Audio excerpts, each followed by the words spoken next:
ನಿನ್ನೆ ರಾಜ್ಯಪಾಲರು ಭೇಟಿ ಆಗ್ತಾರೆ. ನನಗೆ ಒಂದು ಇದು ಬೇಕು, ಭದ್ರತೆ ಬೇಕು, ಜೊತೆಗೆ ಸೂಕ್ತ ರೀತಿಯಲ್ಲಿ ತನಿಖೆ ಆಗ್ತಾ ಇಲ್ಲ, ನಾವು ಕೊಟ್ಟ ದೂರನ್ನು ಪೊಲೀಸ್ನವರು ಸರಿಯಾಗಿ ತೆಗೆದುಕೊಂಡಿಲ್ಲ, ಕ್ರಮಗಳಾಗಿಲ್ಲ, ಅವ್ರು ಕೊಟ್ಟಿರೋದು ಬೇಗ ಆಗಿದೆ ಅಂತ ರಾಜಭವನ ಇಲ್ಲ. ಅವರು ನಾನು ಕೂಡ ನೋಡಿದೆ, ಅವರು ರಾಜ್ಯಪಾಲರನ್ನು ಭೇಟಿ ಮಾಡಿದ್ದಾರೆ.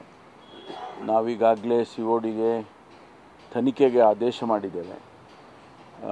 ತನಿಖೆ ಈಗ ಮುಂದುವರಿಯುತ್ತೆ. ತನಿಖೆಯಲ್ಲಿ ಏನು ಬರುತ್ತೆ ಅದನ್ನೆಲ್ಲ ನೋಡೋಣ. ಪೊಲೀಸ್ನವ್ರದ್ದು ತಪ್ಪಿದೆಯಾ ಅಥವಾ ಅವ್ರಗಳದ್ದು ತಪ್ಪಿದೆಯಾ, ಯಾವ ರೀತಿ ವರದಿ ಬರುತ್ತೆ ಅದರ ಆಧಾರದ ಮೇಲೆ ಕ್ರಮಗಳನ್ನು ತಗೊಳ್ತೇವೆ.